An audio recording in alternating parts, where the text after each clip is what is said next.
Hello, સ્વાગત છે આપ સૌનું મિડકેપ મસ્તીમાં. હું યોમિક આપની સાથે. ભારતીય બજાર આજે ગઈકાલની તેજી બાદ થોડાક ઠંડા પડ્યા છે. નિફ્ટી બેંક નિફ્ટીમાં દબાણ છે, પરંતુ મિડકેપ સ્મોલ કેપમાં મજબૂતી યથાવત છે. તો દરેક પર આપણે વાત કરીશું, ક્યાં ઓપોર્ચ્યુનિટી છે, સ્ટોક સ્પેસિફિક, સેક્ટર સ્પેસિફિક. પરંતુ સૌથી પહેલાં શરૂઆત હેડલાઇન્સની સાથે કરીશું. ભારતીય બજારમાં ગઈકાલની તેજી બાદ આજે જોવા મળ્યું દબાણ. નિફ્ટી 150 પોઈન્ટના ઘટાડા સાથે 23,850ની નજીક, તો સેન્સેક્સમાં પણ 650 અંકના ઘટાડા સાથે 77,000ની નીચે આવી પહોંચ્યો કારોબાર. બેંક નિફ્ટીમાં પણ આજે ઘટાડા સાથે કારોબાર. બેંક નિફ્ટી 400 પોઈન્ટની કમજોરી સાથે 55,300ની નજીક આવી પહોંચી. બેંક નિફ્ટીમાં 14 બેંકમાંથી માત્ર 5 સ્ટોક પોઝિટિવ, તો 9 સ્ટોક્સમાં ઘટાડા સાથે કારોબાર. HDFC bank, ICICI bank, IndusInd બેંકમાં સૌથી વધુ દબાણ. મેટલ શેરોમાં આજે જોવા મળી સારી ખરીદારી. ઇન્ડેક્સ 1%થી વધુ ઉપર. હિન્ડાલ્કો અને ટાટા સ્ટીલ નિફ્ટીના ટોપ ગેનર્સમાં, તો અન્ય metal stocks National Aluminium, Vedanta અને જેએસડબ્લ્યુ સ્ટીલમાં પણ સારી મજબૂતી. આજે આઈટી શેરોમાં જોવા મળ્યું ઉપલા સ્તરેથી દબાણ. આઈટી સ્ટોક્સ 1%થી વધુ નીચે. ઇન્ફોસિસ, એસેલટેક નિફ્ટીના ટોપ લૂઝર્સમાં, તો અન્ય સ્ટોક્સ કોફોર્સ, એલટી, માઇન્ડ્રી, ટેક મહિન્દ્રામાં પણ જોવા મળ્યું દબાણ. મિડકેપ અને સ્મોલ કેપ 100 ઇન્ડેક્સમાં મજબૂતી યથાવત. મિડકેપ 100માં 100 સ્ટોક્સમાંથી 45 સ્ટોક્સ પોઝિટિવ, તો 55 સ્ટોક્સમાં લાલ નિશાન સાથે કારોબાર. જી વર્નોવા, Tata investment, BHEL, national aluminium ટોપ ગેનર્સમાં, તો બીજી તરફ નોકરી, પીઆઈ ઇન્ડસ્ટ્રીઝ અને એક્સાઇડમાં જોવા મળ્યું વેચવાલી.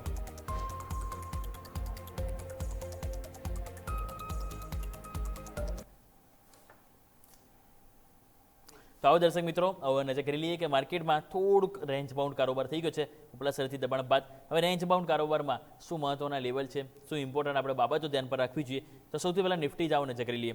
નિફ્ટી તમે નજર કરશો તો આપણને જોવા મળશે 23,855 ઉપર આપણને જોવા મળી છે. ઓલમોસ્ટ 0.5%થી થોડોક વધારે આપણને ઘટાડો જોવા મળી રહ્યો છે. એટલે નિફ્ટી તમે જો 23,800 લેવલ છે કે જ્યાં ઇમ્પોર્ટન્ટ સપોર્ટ લેવાનો પ્રયત્ન કરી રહ્યો છે. હવે જો 23,800 લેવલ તૂટે છે તો પછી ક્યાંક ને ક્યાંક થોડીક પ્રોબ્લેમ અહીંયા વધતી જોવા મળી શકે છે. અને બીજી તરફ જો તમે નજર કરો તો બેંક નિફ્ટીમાં આજે થોડીક પરિસ્થિતિ પહેલાં કંટ્રોલમાં હતી, પરંતુ ધીરે ધીરે અહીંયા ઘટાડો વધ્યો. અને હવે તમે જો નિફ્ટી કરતાં પણ વધારે ઓલમોસ્ટ 0.5% દબાણ જોવા મળ્યું છે. ઓબ્વિયસલી ગઈકાલે તમે જો નિફ્ટી જ્યારે 7.3% મજબૂત હતી, ત્યારે અહીંયા ઓલમોસ્ટ 5.6%ની તેજી હતી. એટલે દબાણ બે આવે તો થોડુંક પ્રોફિટ બુકિંગ સ્વાભાવિક છે કે અહીંયા થોડું વધારે જોવા મળી શકે છે. તો 55,300ની નજીક છે. આપણે 55,000 લેવલ બહુ ઇમ્પોર્ટન્ટ છે. જેમ આપણે સવારે પણ વાત કરતા 55,000 લેવલ એક સપોર્ટ તરીકે લઈને ચાલીશું. આજે પહેલો લો કેટલો બન્યો? 55,078 બન્યો. તમે જે ચાર્ટ ઉપર જોયો, અને ત્યાંથી પછી એક ઉપરની સાઈડ આવે. એટલે હવે 55,000 લેવલ છે એને રિસ્પેક્ટ આપીશું. જો એ લેવલ તૂટે છે તો પછી નીચે થોડી પ્રોબ્લેમ આવી શકે છે. બીજા 200 પોઈન્ટ 51,800 સુધી પણ જઈ શકે છે. અને ઉપરની તરફ 55,500 ત્યાં સુધી એની ઉપર એટલીસ્ટ 15 મિનિટ ના ટકે ત્યાં સુધી કોન્ફિડન્સ ના જોવા મળી શકે. તો આપણે ખાસ થઈ વાત નિફ્ટી અને બેંક નિફ્ટીની. અને મિડકેપ સ્મોલ કેપ તમે જુઓ તો ત્યાં પણ બહુ સરસ મજબૂતી.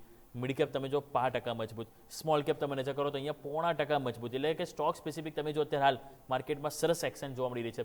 સો એ સારી વસ્તુ છે. જેમ તમે ચાર્ટ પણ જોઈ રહ્યા છો, આ મિડકેપ 100 છે. ઓલમોસ્ટ ગઈકાલે પણ તમે 50 ડેમાં ટચ કર્યો, અને આજે 50 ડેમાંની ઉપર પણ જવાના પ્રયત્નો તો પૂરેપૂરા જોવા મળી રહ્યા છે. એટલે અહીંયા પણ આપણે ધ્યાન જરૂરથી રાખીશું. પરંતુ દર્શક મિત્રો, આ તો આપણે વાત થઈ ગઈ ઓવરઓલ ઇન્ડેક્સની. પરંતુ સ્ટોક સ્પેસિફિક તમે નજર કરો તો આજે બહુ સરસ એક્શન આપણને જોવા મળી રહી છે. તો સ્ટોક સ્પેસિફિક શું એક્શન છે, આવો જાણીએ. મારા સહયોગી મિરલ આપણી સાથે જોડાઈ ગયા છે. મિરલ, સૌથી પહેલાં તો ગુડ મોર્નિંગ. માર્કેટ ગઈકાલની તેજી બાદ આજે થોડોક શ્વાસ લઈ રહ્યા છે, પરંતુ કન્સોલિડેશન વચ્ચે પણ સ્ટોક્સ છે કે જે કન્સોલિડેશન નથી, ત્યાં મુવમેન્ટ લાર્જ જોવા મળી રહી છે. તો કયા કયા સ્ટોક્સ છે કે આજના મેઇન હાઇલાઇટેડ તરીકે સામે આવી રહ્યા છે? Good afternoon Vyomik. અત્યારે જોવા જાઓ તો ઘણા બધા સ્ટોક છે જે સારી એવી તેજી કરતા સ્ટોક તરીકે સામે આવી રહ્યા છે, પણ ઘણા એવા પણ છે સ્ટોક છે જે અત્યારે નબળું પ્રદર્શન કરી રહ્યા છે. તો પહેલાં તો આપણે વાત કરીએ નિફ્ટી 500માં કયા સ્ટોક હતા જે સારી એવી તેજી કરતા સ્ટોક તરીકે સામે આવી રહ્યા છે.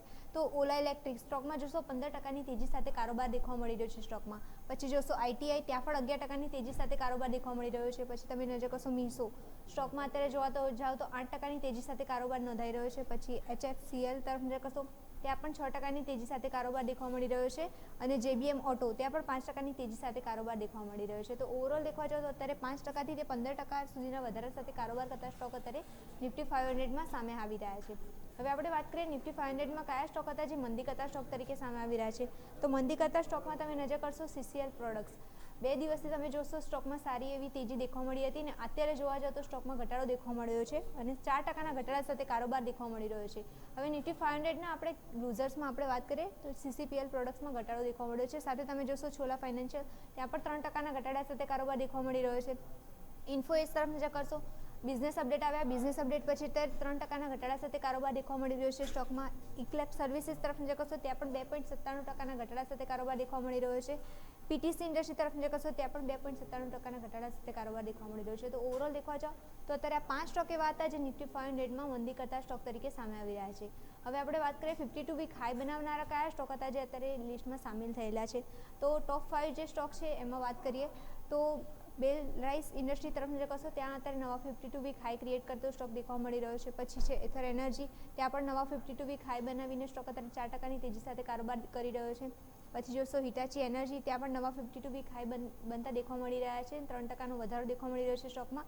પછી છે આનંદ રાઠી વેલ્થ, ત્યાં પણ જોવા જાવ તો આજે કંપનીના પરિણામો પણ આવવાના છે અને સ્ટોકમાં પણ જોશો તો લાસ્ટ 1 વર્ષમાં પણ સારી એવી તેજી સાથે કારોબાર દેખવા મળ્યો હતો. અત્યારે જોવા જાવ તો નવા 52 વીક હાઈ બનાવતો સ્ટોક દેખવા મળી રહ્યો છે અને 2%ની તેજી સાથે કારોબાર દેખવા મળી રહ્યો છે સ્ટોકમાં. અને લાસ્ટ જોશો તમે વર્ધમાન ટેક્સટાઇલ, ત્યાં પણ નવા 52 વીક હાઈ ક્રિએટ કરતો સ્ટોક દેખવા મળી રહ્યો છે. તો ઓવરઓલ દેખવા જાવ તો 52 વીક હાઈનું લિસ્ટ સારું એવું દેખવા મળી રહ્યું છે. પણ તમે નજર કરશો તો 52 વીક લોનું લિસ્ટ જે છે એમાં એક પણ સ્ટોક અત્યારે એવો નથી કે જે અત્યારે નવા 52 વીક લો બનાવી રહ્યો હોય. તો એમ અત્યારે જોવા જાવ તો મોમેન્ટમ તો સારી એવી દેખવા મળી જ રહી છે સ્ટોકમાં. નિફ્ટી 500માં તેજી કરતા અને મંદી કરતા સ્ટોક આ બધા હાઇલાઇટ થતા આવી રહ્યા છે. ઓકે મિરલ, ખૂબ ખૂબ આભાર આપનો માહિતી બદલ. સો દર્શક મિત્રો, આપણે જેમ જોઈએ એ વસ્તુ સારી છે કે ગઈકાલે માર્કેટ તેજીમાં હતું એટલા માટે તમે જો 52 વીક લો એક સ્ટોક નહોતો બતાવ્યો, પરંતુ આજે જ્યારે માર્કેટ દબાણમાં છે ત્યારે પણ 52 વીક લો એક પણ સ્ટોક્સ નહીં બની રહ્યો. કારણ કે મિડ કેપ સ્મોલ કેપમાં હજુ પણ તમે જોવો છો ખરીદારી સારી છે અને પોઝિટિવ સેન્ટિમેન્ટ જોવા મળી રહ્યું છે. પરંતુ આવો આપણે સાથે વધુ ચર્ચા કરવા માટે જોડાઈ ગયા છે market expert Jagdish Thakkar. Jagdish sir, સૌથી પહેલાં તો ગુડ મોર્નિંગ. અને માર્કેટ તમે જો સર, એક્ઝેક્ટલી મને યાદ છે ગઈકાલે તમે જ્યારે યશભાઈ સાથે વાત કરતા હતા ત્યારે તમે એક વસ્તુ ચિંતા તમે જરૂરથી આપી હતી અને હજુ લેબેનોનની પરિસ્થિતિ કે હજુ પણ એમના દ્વારા હુમલા કરવામાં આવી રહ્યા છે.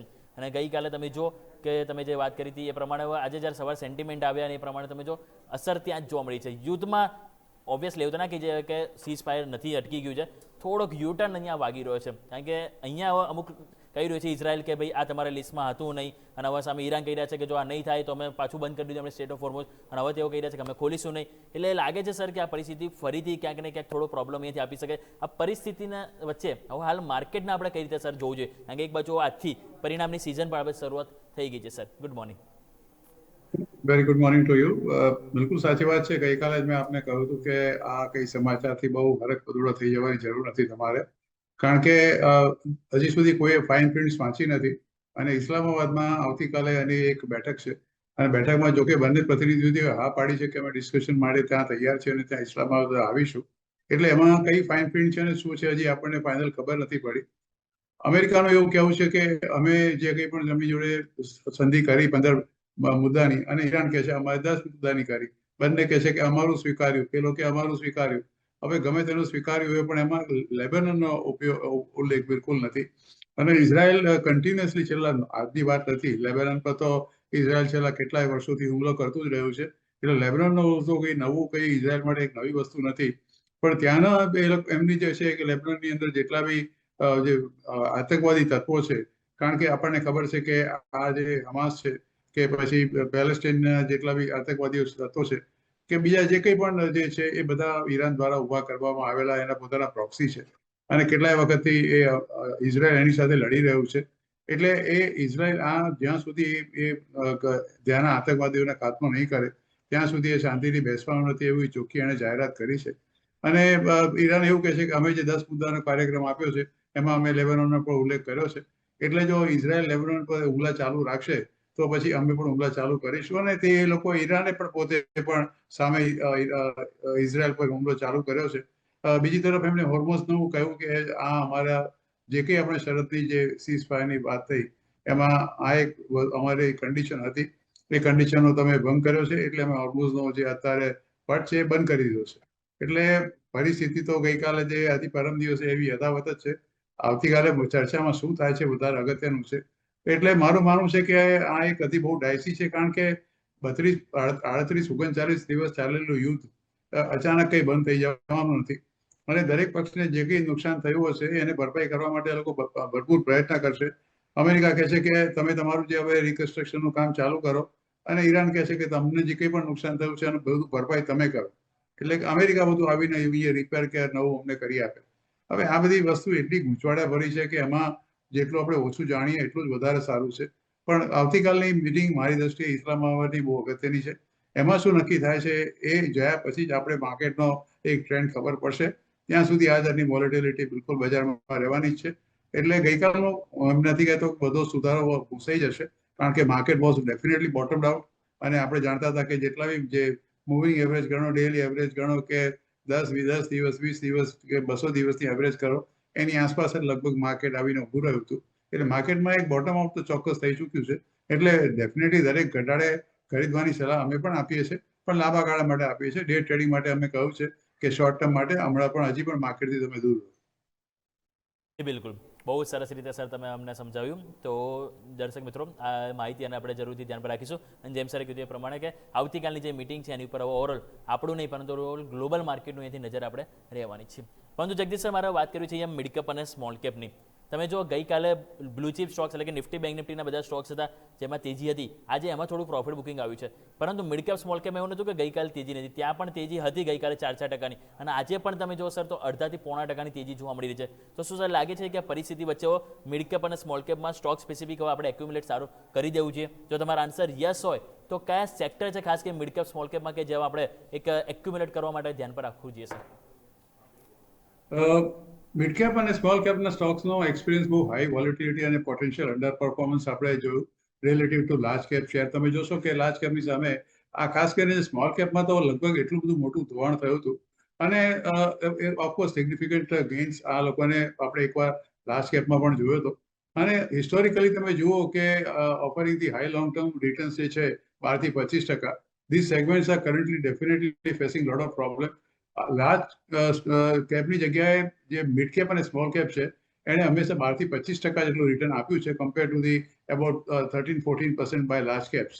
અને જ્યારે સ્મોલ કેપમાં અત્યારે થોડી હાયર વોલેટિલિટી છે અને શાર્પર ડીપ્સ આપણે જોવા મળે છે compare to the mid cap share. એટલે મિડ કેપ અને સ્મોલ કેપમાં તમે જોશો તો સ્મોલ કેપની અંદર વધારે ઘટાડો છે. અને હું તો માનું છું વર્ચ્યુઅલી સ્મોલ કેપ તો એના ઓલમોસ્ટ 52 વીક લો પર આવી ગયા છે.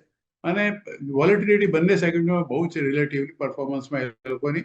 અને એ લોકોના ડ્રોડાઉન એ લોકો કહે છે જે બધા ટર્મ દે નોર્મલી યુઝ કે મિડ કેપ જે ઇન્ડેક્સિસ છે they been more resilient compare to the small cap. એટલે સ્મોલ કેપમાં તમને એક્સ્ટ્રીમ વોલેટિલિટી અને ભાવમાં બહુ જ ચડ ઉતાર જોવા મળશે compare to mid cap shares.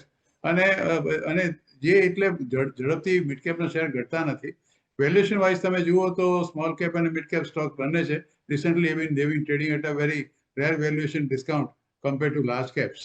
એટલે પોટેન્શિયલી સિગ્નલિંગ ફ્યુચર અપસ્વિંગ જેને કહી શકીએ એ પણ આ બંને શેરમાં હવે આવી શકે છે. અને જે ટ્રેન્ડ અફેક્ટ કરે છે આ સ્મોલ કેપ અને મિડ કેપને, એમાં ખાસ કરીને જે મોટાભાગના એક્સપર્ટ જે માને છે કે because of the stretch valuation અને સબડ્યુ અર્નિંગ્સ ખાસ કરીને અને withdrawal of the foreign institutional investors is one of the main reasons for the recent under performance in mid cap અને સ્મોલ કેપ. સ્મોલ કેપમાં તમે જુઓ કે ઓફન ડિલિવરી જે છે the highest return over the long period of time. 7 વર્ષનો તમે પાછલો ઇતિહાસ તમે કાઢશો તો તમને ડેફિનેટલી સૌથી હાઈએસ્ટ રિટર્ન તમને સ્મોલ કેપમાં જોવા મળશે. મિડ કેપની અંદર તમે જુઓ કમ્પેરેટિવલી ફ્રિકવન્ટલી તમે જોશો કે there is a blend of growth and relative stability compared to the small cap. અને જે ઇન્વેસ્ટરની સ્ટ્રેટેજી છે જે અમે નોર્મલી જોઈએ છે કે અમે જે પોતે સલાહ આપીએ છીએ એમાં આઈડિયલ સ્ટ્રેટેજી એવી છે કે લોંગ ટર્મ ઇન્વેસ્ટર છે અને who have been prepared to take little high risk with tolerance, they can also invest into the short mid term અને સ્મોલ અને મિડ કેપ બંનેમાં તમે રોકાણ કરો. આજની તારીખમાં જો તમે મને પૂછો તો my first choice will be small cap, then it will be mid cap અને then will be large cap. Okay, તો જેમ સરે કીધું એ પ્રમાણે જરૂરથી આપણે સ્મોલ કેપ, મિડ કેપ અને લાર્જ કેપ આ રીતે આપણે એની પ્રેફરન્સ જરૂરથી આપીશું. અને જેમ સરે કીધું એ પ્રમાણે સેક્ટર પણ આપણે ધ્યાન પર રાખીશું. આવો દર્શક મિત્રો, ફટાફટ એક બ્રેક લઈ લઈએ અને બ્રેક બાદ સેક્ટરની તો આપણે વાત કરી લીધી છે, હવે આપણે વાત કરીશું સ્ટોક સ્પેસિફિક ક્યાં ઓપોર્ચ્યુનિટી છે એની પર આપણે બ્રેક બાદ વાત કરીશું.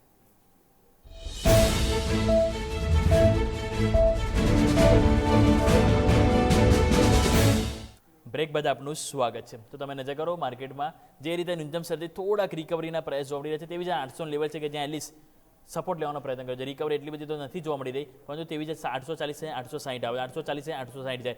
રેન્જ બાઉન્ડ છે એટલે આપણે સ્ટોક સ્પેસિફિક આગળ વધીએ, વધારે એમાં આપણે ચર્ચા નથી કરતા, પરંતુ રેન્જ બાઉન્ડની વચ્ચે હવે જે સ્ટોક સ્પેસિફિક જો વાત કરીએ, સૌથી પહેલાં તો નિફ્ટી 500 આપણે નજર કરો. તો નિફ્ટી 500માં આપણને જોવા મળશે પહેલો સ્ટોક છે અને એ છે, મારે વાત કરવી છે ITI. જગદીશ સર નજર કરો, ITI લિમિટેડ અહીંયા બહુ સરસ આજે આપણને તેજી જોવા મળી છે.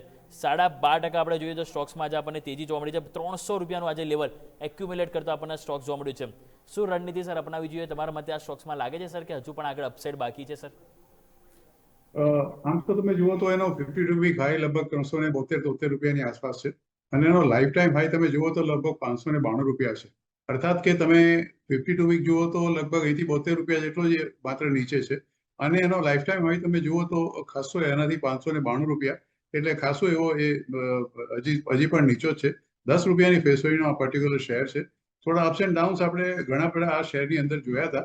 રિસન્ટલી એનો એક ફોલ જે આવ્યો હતો 244 રૂપિયાની આસપાસ, એ 13મી માર્ચની આસપાસ હતો અને પછી અત્યારે એનો આપણે આજે રાઈઝને 299-300ની આસપાસ આ શેરનો ભાવ જોયો છે અને 12-13% જેટલો ઉપર છે. ઇન્ટ્રાડેમાં લગભગ 312-303 સુધી ગયો હતો અને કમ્ફર્ટેબલી બહુ વોલ્યુમ પણ બહુ ખાસું એવું આ શેરમાં મોટું થયું છે.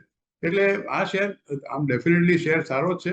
તમે જુઓ તો છેલ્લા એકાદ વર્ષમાં એટ એન એવરેજ તમે ગણો તો 18-20% જેટલું રિટર્ન આપ્યું છે અને એકાદ મહિનામાં એક સડનલી એનો જમ્પ આવીને 19-20% જેટલા શેરનો ભાવ વધ્યો છે અને છેલ્લા 3 વર્ષનું તમે જો સર્વે કાઢશો તો આ શેરે 200%થી પણ વધારે રિટર્ન આપ્યું છે.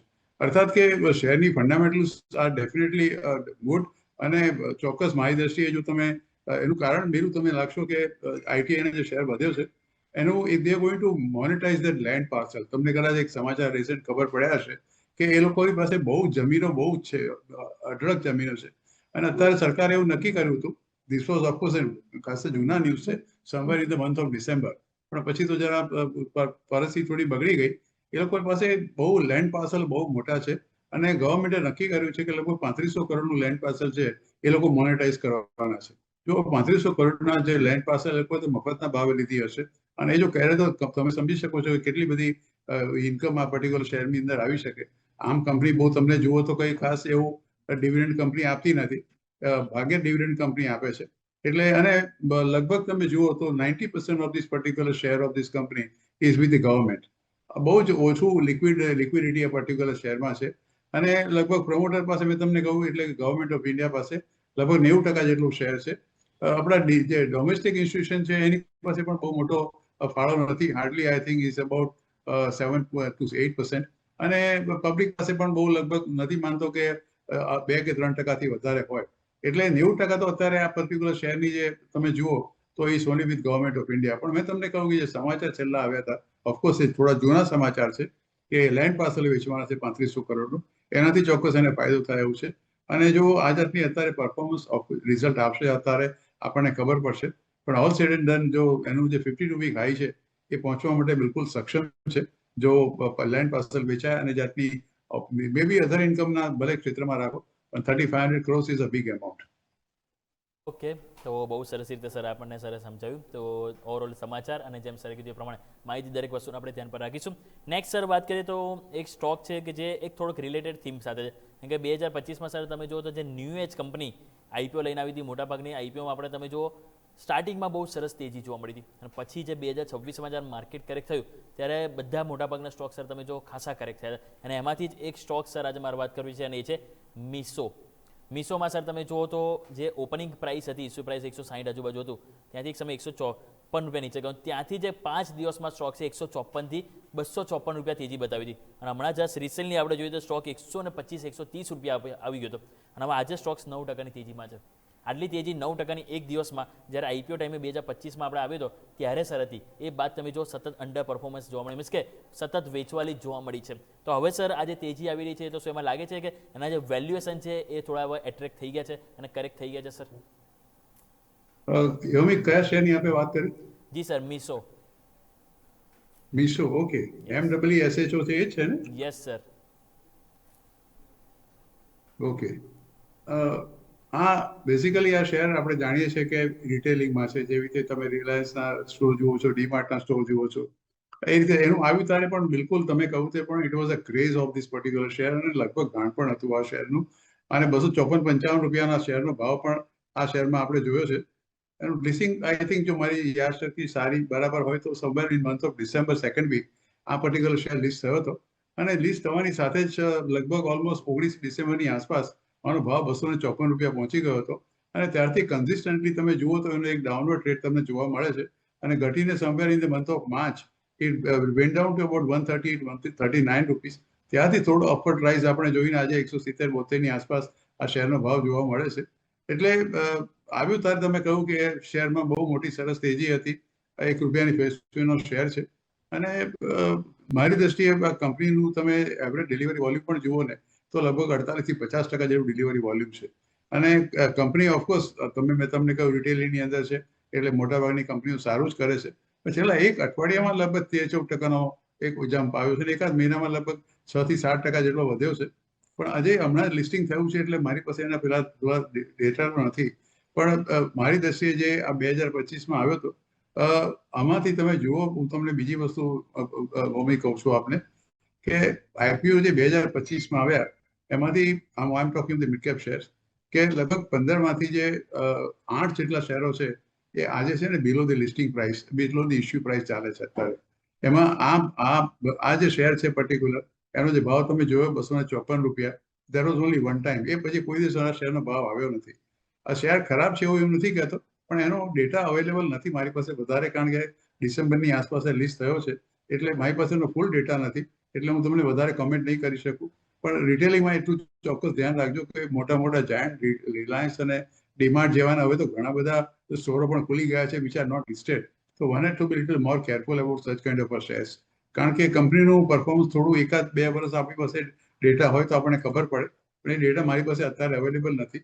તમે છેલ્લા ક્વાર્ટરલી ખાલી રિઝલ્ટ પર જો તમે થોડી નજર કરો એનો તો તમને એવું લાગે કે એનું જે છેલ્લું અર્નિંગ્સ ને બધું હતું એ that was not up to the point. Gross profit હતો એ લગભગ 52% જેટલો ઘટી ગયો હતો યર ટુ યર. અને એ પછી એમાં એક બહુ મોટો ઘટાડો આવ્યો છે. એટલે વ્યોમિક સોરી, મને I won't be able to comment for a long term. પણ મારું એક જ માનવું છે કે ધીસ પર્ટિક્યુલર જે કંપની છે is been facing tremendous competition from the already establish organisations like Reliance and DMart. બહુ સરસ રીતે સર તમે કીધું, અને સર તમે સાચું જ કીધું છે, તમે રાઈટ છો. ડિસેમ્બરમાં જ લિસ્ટિંગ હતું અને એ બાદ તમે જો ₹254 ગયો હતો અઠવાડિયામાં, અને ત્યાંથી પછી એક પણ વખત એ પ્રાઇસ આપણને ત્યાં આવતી જોવા નથી મળી રહી. એક લાસ્ટ સ્ટોક સર ક્વિકલી વાત કરી લઈએ, ઓલા ઇલેક્ટ્રિક. 6-7 દિવસથી થોડીક હોપ પોઝિટિવ આપી રહ્યું છે, પરંતુ પ્રશ્ન એ છે સર કે આ હોપ ટકશે કે નહીં. કારણ કે તમે જુઓ કે પ્રમોટર દ્વારા ખાસો બધો માલ વેચવામાં આવ્યો, પછી ₹24-25 આજુબાજુ ટાઈમ પસાર કર્યો અને હવે ₹35 આવ્યું છે. હોપ રાખવી જોઈએ સર કે પછી અહીંયા હોપ ના રાખવી એ જ બેટર છે સર?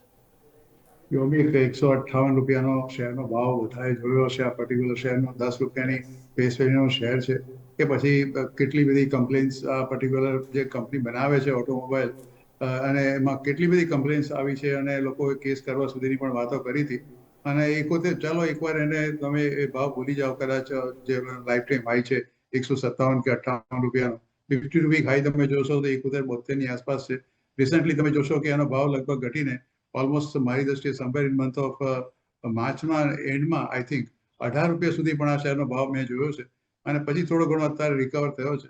મારી દ્રષ્ટિએ આ જાતના શેરોમાં તો I think you should avoid any kind of investment. ભલે કદાચ એકાદ મહિનામાં એ 45% જેટલો ચડી ગયો હોય, પણ છેલ્લા એકાદ વર્ષમાં તો 31-32% જેટલું નેગેટિવ રિટર્ન જ આપ્યું છે. એટલે બેટર, કારણ કે શરૂઆતમાં તો people are very very hopeful. અને જે જાતનો વેચાણના આંકડા પણ આપણે પર્ટિક્યુલર કંપનીના જોયા એ પણ લાગતું હતું કે company is going to out perform. અને પછી એક કમ્પ્લેન્સ આવી અને કંપની સામે અનેક કેસ થવાની તૈયારી આવી, ત્યારથી એ ઘટવાનું ચાલુ કર્યો.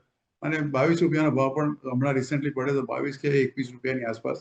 એટલે ભલે આજે કદાચ 15-16% તમને ઉપર દેખાય, મારે મેનેજમેન્ટની વધારે કોઈ ડિટેલ ખબર નથી, પણ મારી દ્રષ્ટિએ જો ₹157 વાળો શેર એ પણ ₹10ની ફેસ વેલ્યુનો અત્યારે ₹30 હોય તો યુ કેન અન્ડરસ્ટેન્ડ કે almost it has already come to 20% of this all time high. તો આવા શેરમાં શું કરવા રોકાણ કરવું? બહુ સરસ સાચી વાત સર તે કીધું કે તમે જો તો જે રીતે ફંડામેન્ટલી છે, ઓલરેડી કેટલી બધી કમ્પ્લેનો આવી રહી છે એ પ્રમાણે તો હાલ આવા સ્ટોક્સ કરતાં કેટલાય સારા સ્ટોક્સ માર્કેટમાં પડે છે કે જેની ઉપર આપણે ધ્યાન અહીંયા જરૂરથી આપવું છીએ. જગદીશ સર આ સાથે સમય થયો છે આપની સાથે રજા લેવાનો. આપના તરફથી ડિસ્ક્લેમર. ભૌમિક ઘણા બધા આપણે શહેરોની ચર્ચા કરી, પણ પર્સનલી મારું કોઈ એમાં રેકોર્ડ નથી, પણ કદાચ હોઈ શકે અમારી ભલામણમાં અમે જ્યારે પણ આ જાતની વાતો કરતા હોઈએ ત્યારે કોઈ રીતે અમારો અભિપ્રાય આપતા હોઈએ છીએ. જે અભિપ્રાય આપની ચેનલ પર મેં આપ્યો છે મારો અંગત અભિપ્રાય છે, અને શેર બજારમાં રોકાણ કરો તો નાણાકીય સલાહકારની સલાહ લેજો અને એને જ અનુસરજો. And thank you very much for inviting me the show and have a very nice weekend. તે બિલકુલ જગદીશ સર, આપનો પણ ખૂબ ખૂબ આભાર અમારી સાથે જોડાવા બદલ. Thank you so much sir. Thank you. So દર્શક મિત્રો, આવો નિફ્ટી પણ નજર કરી લઈએ. ફાઇનલી હવે સરસ રિકવરી આપી રહ્યું છે. સ્ટોક સ્પેસિફિક તો આપણે ઘણું બધું સમજ્યા જગદીશ સર પાસે. હવે તમે જો 23,900 ફાઇનલી નિફ્ટી એટેમ્પ કરવાના પ્રયત્નો બતાવી રહ્યું છે. અને તમે નજર કરો તો બેંક નિફ્ટીમાં પણ બેંક નિફ્ટી ઇવન તમે જો રિકવરી નથી થઈ. આ વસ્તુ તમે જો બેંક નિફ્ટી આજથી 5 મિનિટ પહેલાં જ્યાં હતો ત્યાંનું ત્યાં જ છે, પરંતુ નિફ્ટી તમે નજર કરો તો નિફ્ટીમાં રિકવરી સારી આવી રહી છે. એટલે અહીંયા આપણે ધ્યાન જરૂરથી રાખવું જોઈએ. તો નિફ્ટી બેંક નિફ્ટી બંને આપણે ખાસ કરીને કાઉન્ટર પર નજર રાખીશું. બાકી ફટાફટ એક બ્રેક લઈ લઈએ. બ્રેક બાદ મારા સહયોગી અજય પણ જોડાશે કે જે આપણે વાત કરીશું કે તમારા એટલે કે આપણા દર્શકોની જે પણ ક્વેરી હોય છે સ્ટોક્સ લઈને હોલ્ડિંગ કરવું કે નહીં, આગળ શું રણનીતિ અપનાવી, દરેક પર વાત કરીશું. તો જોડાઈ રહેજો નિશ કેપિટલ માર્કેટ સાથે, કારણ કે અમે છીએ નફાનું નવું સરનામું.